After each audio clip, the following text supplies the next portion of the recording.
तो आइए आज हम बात करते हैं सीडीपी में बाल विकास की अवस्थाओं के बारे में। जैसा कि आप देख पा रहे हैं बाल विकास की अवस्थाएं हैं लिखा हुआ है, और पहले हम इसकी अवधारणा को समझाएंगे, इसके बाद आगे चलेंगे। इसका अंग्रेजी में अनुवाद स्टेज ऑफ चाइल्ड डेवलपमेंट होता है। बाल विकास की अवस्थाएं, अवस्था का अंग्रेजी होता है स्टेज, है ना। तो स्टेज ऑफ चाइल्ड डेवलपमेंट यानी कि बाल विकास की अवस्था, मतलब ये हुआ कि बच्चों का जो विकास होता है, बालक का जो विकास होता है, तो विकास के दौरान उसे विभिन्न अवस्था में एक क्रम से गुजरना होता है। जो हम पीछे क्लास में पढ़े थे कि विकास की प्रक्रिया जो होता है वो क्या होता है, क्रमिक होता है। मतलब वह प्रत्येक चरण का नियमबद्ध पालन करता है ना। लेकिन वृद्धि में ऐसा कुछ भी नहीं है। वृद्धि में क्या होता है कि कभी बार बढ़ गया तो लंबाई नहीं, कभी लंबाई बढ़ा तो कभी भार नहीं, मतलब उसका कोई नियम कायदा नहीं। लेकिन ये सीडीपी बाल विकास के बारे में यह बताता है, मतलब बाल विकास क्या, विकास शब्द के बारे में बताता है कि विकास कभी भी होगा तो वो क्रमिक होगा, लेकिन वो क्रम से होता है और एक पैटर्न को वह पालन करता है। ठीक है, तो वही है कि बालक की विकास की अवस्थाएं जो है ना, वो विभिन्न आयु में विभिन्न तरह की विशेषताओं के साथ पैदा होता है। जैसे कि हम बात करें अगर, तो सबसे पहला अवस्था जो है वो है प्रसव पूर्व अवस्था। और ये प्रसव पूर्व अवस्था को हम लोग अंग्रेजी में कहते हैं प्री नेटल एज। क्या कहते हैं? प्री नेटल एज कहते हैं। प्रसव पूर्व का मतलब क्या होता है, पहले इसको हम लोग साधारण भाषा में जानेंगे। प्रसव पूर्व का मतलब होता है जब बच्चा पैदा नहीं हुआ होता है, मतलब कि बच्चा जब गर्भ में ही होता है ना। प्रसव मतलब होता है बच्चे को जन्म देने के बाद की अवस्था।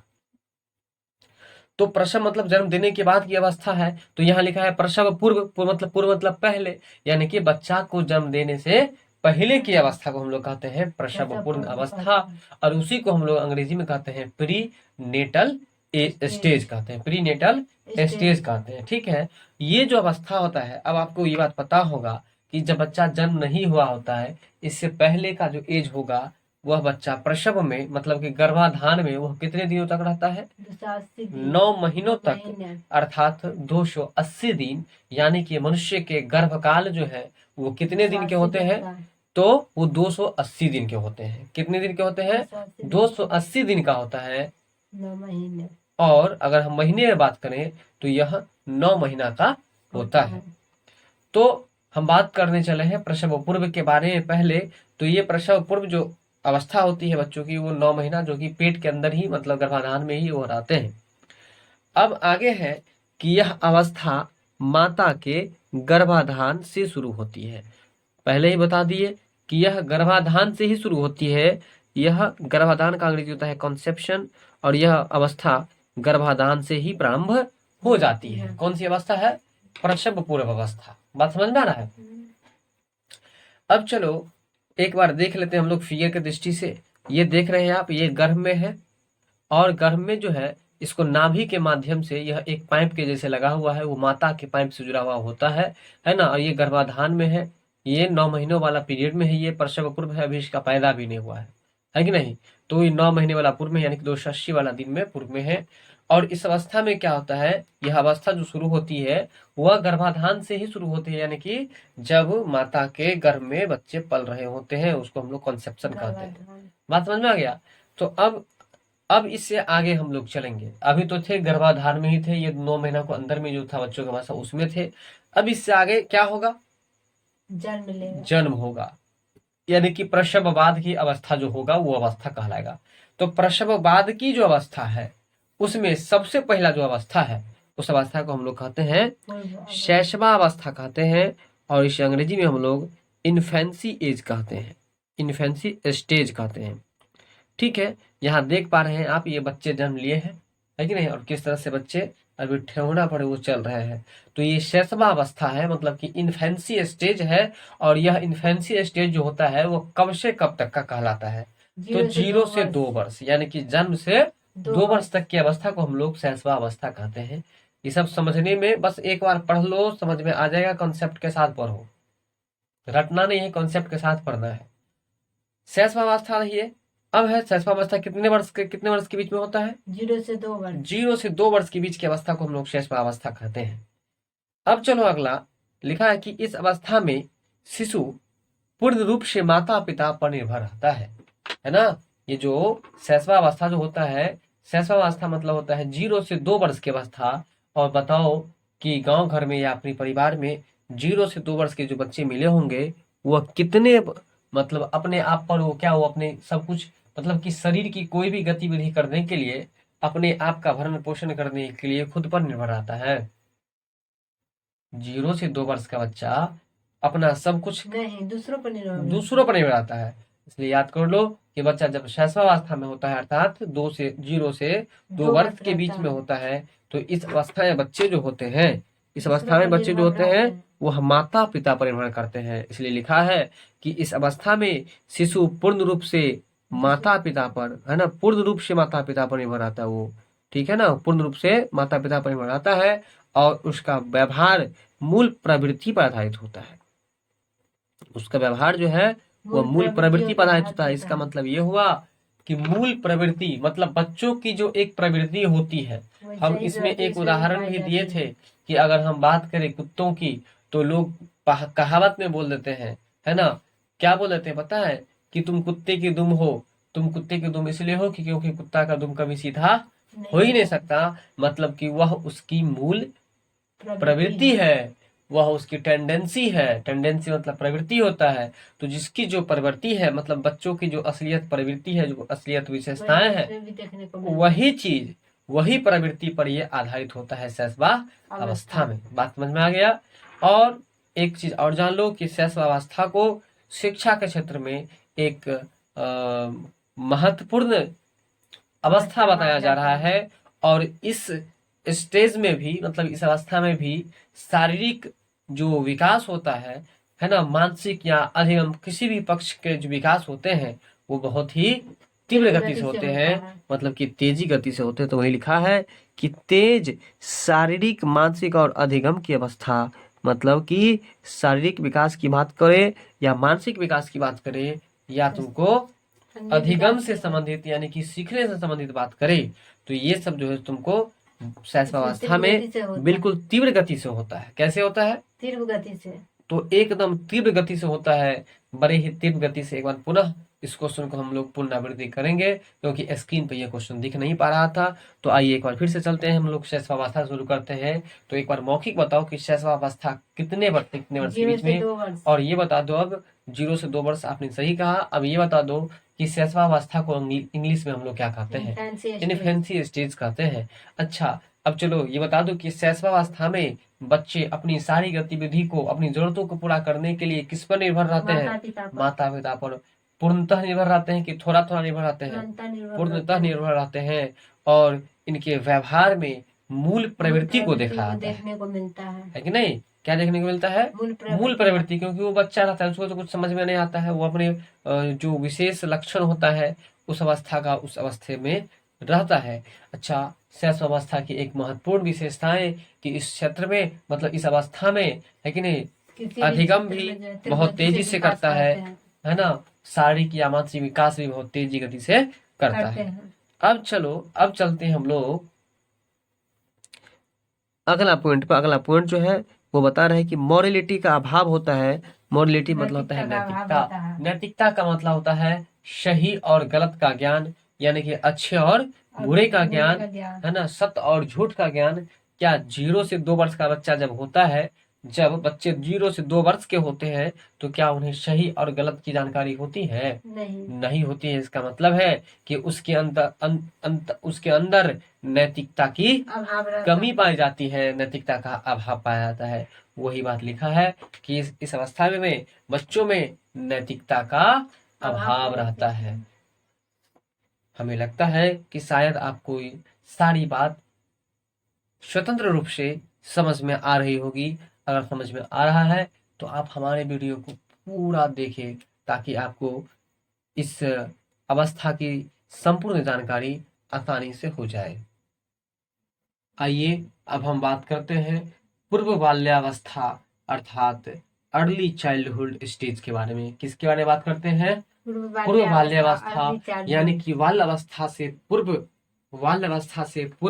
वाले जो अवस्था है उसको हम लोग कहते हैं पूर्व बाल्यावस्था। और यह अवस्था कब से कब तक?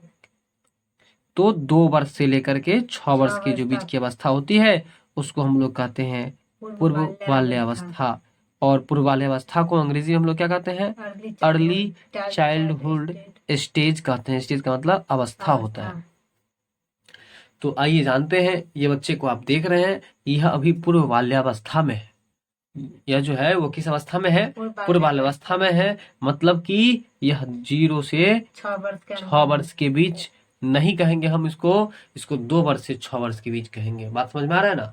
तो अब आगे देखते हैं हम लोग कि पूर्व बाल्यावस्था की क्या क्या विशेषताएं हैं, इस अवस्था के क्या क्या मूल प्रवृत्ति है। तो बता रहा है कि पूर्व बाल्यावस्था में है ना बच्चा अनुकरण द्वारा सीखता है। बच्चा जो है अनुकरण के द्वारा सीखता है, मतलब इमिटेशन के द्वारा सीखता है वो, है कि नहीं? वो दूसरे को देखकर अनुकरण कुछ ज्यादा ही करता है 2 वर्ष से लेकर के 6 वर्ष की अवस्था में। यहाँ तक समझ में आया? इसके बाद है इस अवस्था में जिज्ञासा ज्यादा होती है कि नहीं? पूर्व बाल्यावस्था जो होता है इस अवस्था में जो है क्यूरियोसिटी मतलब कि जिज्ञासा है कि नहीं ज्यादा होती है। तो हम लोग समझते चलेंगे और उसको ट्रिक्स के माध्यम से याद करते भी चलेंगे। तो एक बार बता दो पहले, पूर्व बाल्यावस्था कब से कब तक का होता है? 2 से 6 वर्ष। बिल्कुल सही, 2 से 6 वर्ष का जो अवस्था है उसको हम लोग पूर्व बाल्यावस्था कहते हैं। अब बताओ पूर्व बाल्यावस्था के 2 गुण के बारे में बताए हैं, क्या बताए हैं? इस अवस्था में बच्चा अनुकरण करके तो सीखता है, और दूसरा इस अवस्था में बच्चे में क्यूरियोसिटी मतलब जिज्ञासा की प्रवृत्ति बहुत ही प्रबल होती है। अब अपने बगल की बात करो, वो जो आयुष है वो आयुष क्या करता रहता है? कैसे बोलता रहता है? बाबा हो ये कथी है बोलता रहता है। मतलब उसके अंदर जिज्ञासा होता है, बार बार परीक्षण करता है, मतलब उसके अंदर जिज्ञासा होता है ना? वो जानने की इच्छा होता है। जिज्ञासा मतलब जानने की इच्छा है ना? किसी भी चीज के बारे में जानने की इच्छा जो रखता है उसको हम लोग जिज्ञासु कहा जाता है, और जानने की इच्छा को हम लोग जिज्ञासा कहते हैं, है कि नहीं? तो वो इस अवस्था में जो है वो क्यूरियोसिटी होता है, मतलब जिज्ञासा रखता है। इस अवस्था को हम लोग टॉय एज कहते हैं। अब देखो इस अवस्था में देखो वो मेला गया उस दिन दुर्गा पूजा में और बहुत सारे खिलौने लेकर के आ गया, यानी कि वो खिलौने से खेलने की अवस्था है। टॉय मतलब होता है खिलौना। तो याद कर लो कि इस अवस्था को हम लोग टॉय एज कहते हैं, या पूर्व बाल्यावस्था को हम लोग खिलौने की अवस्था भी कहते हैं। बात समझ में आ गया? अब इसके बाद जो है अगला, यह भाषा अर्जन के लिए संवेदनशील है, यानी कि सेंसिटिव पीरियड है। यह संवेदनशील अवस्था है भाषा अर्जन के लिए। मतलब समझ में आ रहा है कि भाषा सीखने के लिए ये जो अवस्था है बड़े ही संवेदनशील, मतलब कि इस अवस्था में बच्चे बड़े ही क्रियाशील रहते हैं भाषा सीखने के लिए, है कि नहीं? इसलिए बच्चे को भी उस माहौल में रखना चाहिए जिस माहौल में भाषा अच्छा बोला जाता हो। इसके बाद आ जाओ पूर्व बाल्यावस्था का लास्ट टॉपिक है। इस अवस्था में बच्चा कल्पनाशीलता वाले गेम्स में एक्टिव रूप से भाग लेता है। कहने का मतलब जिसमें कि कुछ सोच करके जवाब देने की बात हो उसको हम लोग कहते हैं कल्पनाशील गेम्स, उसे कल्पनाशीलता कहते हैं। तो इस अवस्था में बच्चे कल्पनाशीलता वाले गेम्स में एक्टिव रूप से भाग लेता है। इस पॉइंट को याद रखना, बाकी सारा समझ में आ गया। तो बता दो एक बार पूर्व बाल्यावस्था की क्या क्या विशेषताएं हैं, इसको अंग्रेजी में क्या कहते हैं, और यह किस वर्ष से किस वर्ष की अवस्था होती है, बताओ। पूर्व बाल्यावस्था को इंग्लिश में कहते हैं अर्ली चाइल्डहुड स्टेज, और यह अवस्था जब पूर्व बाल्यावस्था 2 से 6 वर्ष का होता है। इस वर्ष में अवस्था में बच्चा जो है अनुकरण करने की प्रवृत्ति बढ़ जाती है, अनुकरण करके किसी भी चीज को सीखता है। इस अवस्था में बच्चा में जिज्ञासा की प्रवृत्ति आ जाती है। इस अवस्था को ही मतलब पूर्व बाल्यावस्था को जो कि खेल के आयु के नामों से जाना जाता है। इस अवस्था में किसी भी चीज को अर्जन करने की क्षमता काफी होती है, सीखने की। बिल्कुल सही बात है। ये अर्जन करने की मतलब कि भाषा अर्जन करने के लिए, ठीक है ना? भाषा जो है सो वह जल्दी ही सीख जाती है, और इस एज की इतनी बड़ी विशेषता है कि इस एज में बच्चे को जिस तरह का भाषा सिखाओगे वही वह बात जिंदगी भर हमेशा वही वैसा ही बोलने लगता है, उसको एक हैबिट सा बन जाता है ना। तो इसलिए हमें बच्चे को इस एज में खास तौर पर इस तरह की ही भाषा बोलना चाहिए जो आगे के लिए भी अच्छा हो। होगा।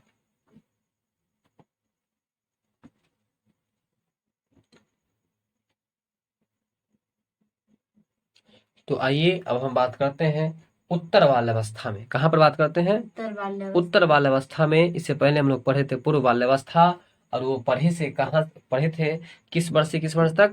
2 से 6 वर्ष तक। और अब जो हम पढ़ने जा रहे हैं वो है 6 से 12 वर्ष तक 12 वर्ष तक है ये।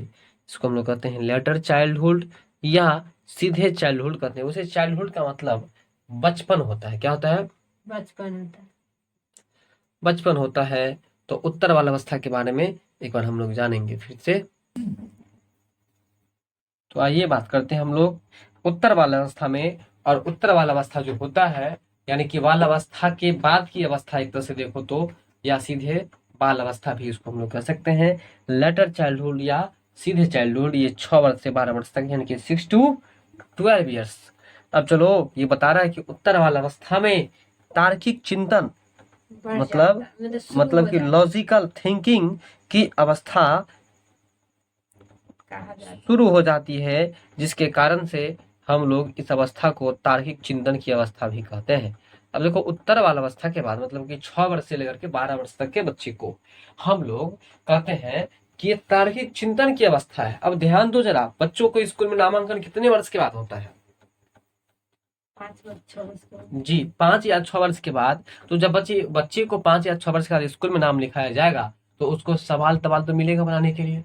जब सवाल मिलेगा तो सवाल में तर्क भी लगाएगा ना। इसलिए याद कर लो ये किस अवस्था को तार्किक चिंतन की अवस्था कहते हैं? तो 6 वर्ष से 12 वर्ष के बीच के अवस्था को यानी कि उत्तर बाल अवस्था को। बात समझ में आ गया? कॉन्सेप्ट समझ रहे हो ना? कॉन्सेप्ट को केवल समझो। अब है कि इसे आरंभिक स्कूल की एज भी कहते हैं। अभी जस्ट तुम्हें बताए कि बच्चों की पढ़ाई कितने साल से शुरू होती है? 5 या 6 वर्ष से। और वही वजह है कि इस एज को हम लोग आरंभिक स्कूल की एज भी कहते हैं। बात समझ में आ रहा है? अब चलो आगे। अब लिखा है कि इसे हम गंदी अवस्था भी कहते हैं।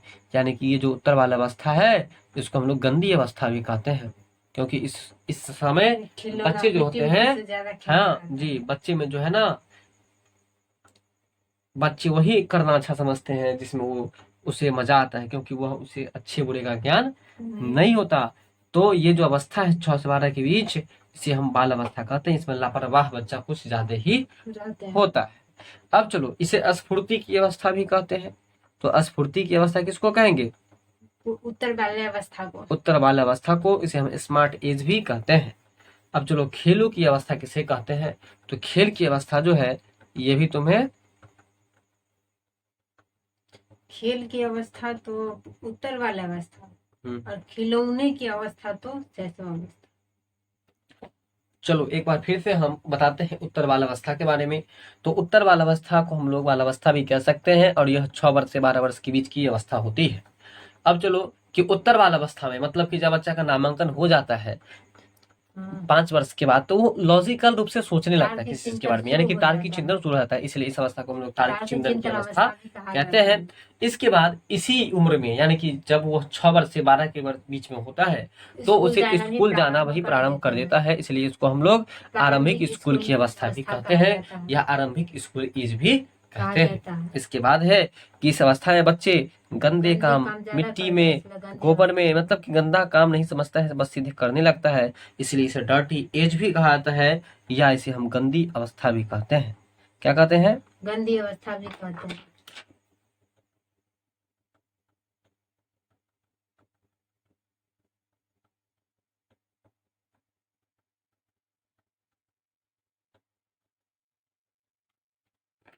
बात कुछ समझ में आ रहा है?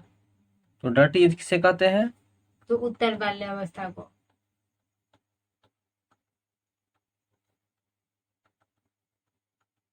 चलो अब है इसे हम स्फूर्ति की अवस्था या स्मार्ट एज भी कहते हैं। देखना कि 5 वर्ष से लेकर के 12 वर्ष के जो बीच का बच्चा होता है उसे स्फूर्ति बहुत ज्यादा होता है, और यह स्मार्ट एज भी कहलाता है। ठीक है, इसलिए स्फूर्ति की अवस्था या इसे हम स्मार्ट एज की अवस्था भी कह सकते हैं। अब चलो कह रहा है कि इसे खेलों की अवस्था भी कहा जाता है, यानी कि उत्तर वाला अवस्था को खेलों की अवस्था कहा जाता है।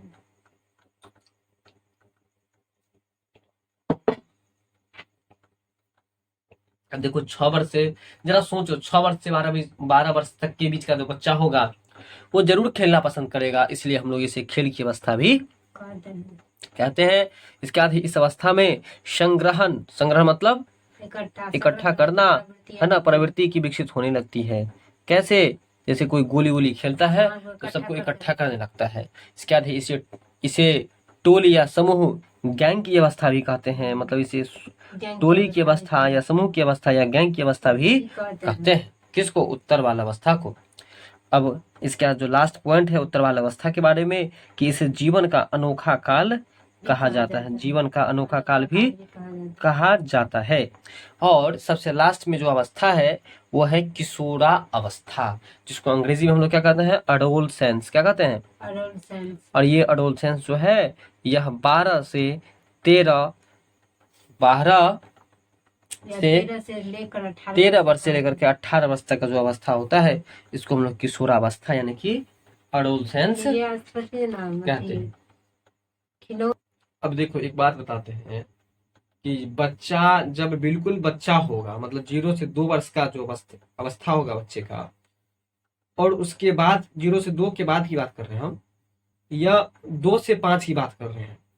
बाल अवस्था में एक तो चीज तुम याद कर लो, पहले बच्चा छोटा होगा तो खिलौना पसंद करेगा कि बड़ा होगा तो खिलौना पसंद करेगा? छोटा होता ही पसंद करेगा। छोटा में ही ना वो खिलौना पसंद करता है, और बाद में तो वो विभिन्न चीजों से खेलने लगता है, खेलना पसंद करता है। बात खेलना बाद में, लेकिन खिलौना पहले। बात समझ में आ रहा है? खेलना बाद में लेकिन खिलौना पहले, तो पहले का मतलब पूर्व वाले अवस्था, इसलिए पूर्व वाले अवस्था में बच्चे खिलौना पसंद करते हैं, इसलिए हम लोग टॉय एज कहते हैं, खिलौने की अवस्था कहते हैं। वहीं अगर बात करें हम लोग तो उत्तर वाला अवस्था में खेलने की अवस्था, मतलब इस अवस्था में वो खेलता है खूब, अपना भर दिन खेलता रहता है। बात समझ में आ गया? लेकिन इस अवस्था में इसको चटनी दे दो, कोई झुनझुना दे दो, है कि नहीं, तो अपना खेलता रहता है। बात समझ में आ रहा है? तो ये था तुमको उत्तर वाला अवस्था और पूर्व वाला अवस्था में मिलते जुलते हुए ऑप्शन, इस वजह से हम कुछ ज्यादा ही इसमें डिफाइन किए। अब अगला जो है वो है एडोलसेंस यानी कि किशोरा अवस्था। और इसमें एक चीज स्क्रीन पर नहीं आ सका है, इसलिए थोड़ा हम इसे फिर से लेते हैं।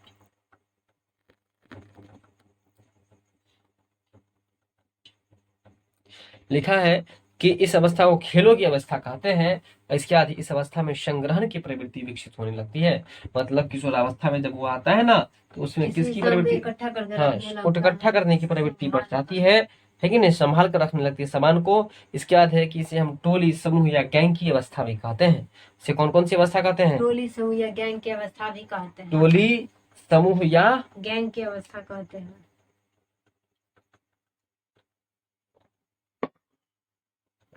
गैंग की अवस्था कहते हैं, क्योंकि बच्चे इस अवस्था में ना टोली बना करके रहता है, मतलब समूह बना करके रखता है। इसके बाद चलो आगे, इसे जीवन का अनोखा काल कहा गया है, यानी कि यूनिक पीरियड कहा जाता है। अब बात जो हम लोग करने चले हैं वो चले हैं एडोलसेंस पर, यानी कि किशोरावस्था पर अब हम लोग बात करने चले हैं। तो चलो ये उत्तर वाला अवस्था का कुछ पॉइंट्स बच गया है, उस पर पहले बात कर लेते हैं। इसे नहीं, ये किशोरावस्था का पॉइंट है। ये किसका पॉइंट है? किशोरावस्था यानी कि एडोलसेंस का ये पॉइंट है कि इसे जीवन की सबसे कठिन काल कहा गया है। और ये सही बात भी है। कहो क्यों? क्योंकि जीवन का सबसे कठिन इसलिए है कि इस अवस्था में बच्चा को आने के बाद उसे अपने के प्रति तो जो प्रेशर होता है वो होता ही है, वह दूसरे के प्रति भी प्रेशर में आ जाता है, अपने पेरेंट्स के प्रति, अपने फ्रेंड के प्रति। बात समझ में आ रहा है? और यदि वह कुछ टेंशन में आ गया तो वह कभी भी कुछ कर बैठता है, कुछ गलत कर बैठता है, जिसके कारण से इसे हम सबसे कठिन अवस्था कहते हैं। हमारे गुरु जी बोले थे कि बच्चे गड़बड़ उसी समय तक करते हैं जब तक उसके एज में टीन लगा हो, यानी कि 19 मतलब क्या, कितना वर्ष हुआ? 19 वर्ष हुआ अगर 19 3 हट गया इसके बाद वो बच्चा सही हो जाता है, यानी कि 20 वर्ष में, है कि नहीं, बात समझ में आ रहा है। तो टीन लगा हो 13 14 15 16 ये सब जो टीन लगा हुआ है, ठीक। तो सबसे कठिन काल किसको कहा गया, एडोलसेंस को। इसके बाद है कि इसमें संघर्ष, तनाव और आंधी तूफान उलझन की अवस्था भी कहा जाता है। अब ये सही बात है, ये सही बात है, क्योंकि वो संघर्ष भी करना चाहता है लेकिन बेचारा को तनाव भी बहुत हो जाता है। आंधी तूफान और उलझन की अवस्था भी कहा जाता है। अब चलो, इसमें विषमलिंगी आकर्षक होता है। इसमें क्या होता है, विषमलिंगी आकर्षक होता है एडोलसेंस में, मतलब लड़कों को लड़कियों के प्रति आकर्षण बढ़ता है और लड़का को लड़कियों के प्रति आकर्षण बढ़ता है। वही कहा कि विषमलिंगी में आकर्षक होता है, मतलब दोनों का आकर्षण बढ़ता है। इसके बाद इस अवस्था को स्वर्ण काल या गोल्डन एज भी कहते हैं, ठीक है। तो बताओ कि किस अवस्था को स्वर्ण काल या गोल्डन एज कहते हैं, किशोरावस्था को। इसके बाद लिखा है इस अवस्था में वीर पूजा, मतलब हीरो का फोटो देखना किशोरावस्था में बच्चे ज्यादा ही लगाते हैं, मतलब वीर पूजा की भावना होती है। हाँ जी, इस अवस्था में बच्चे अमूर्त चिंतन करता है, यानी किशोरावस्था में जो बच्चा है वो किस तरह से चिंतन करता है, अमूर्त मतलब कि बिना देखे भी सर्च करने लगता है, ठीक है। तो ये था अवस्था के बारे में। अब हम लोग अगले वीडियो में अगले पॉइंट्स को पढ़ेंगे। साथ में एक जरूरी बात बता दूं कि यदि आपको हमारे इस वीडियो से कुछ भी फायदा हो तो कृपया करके अगले वीडियो के लिए बेल आइकन प्रेस कर और नोटिफिकेशन पर जरूर क्लिक करें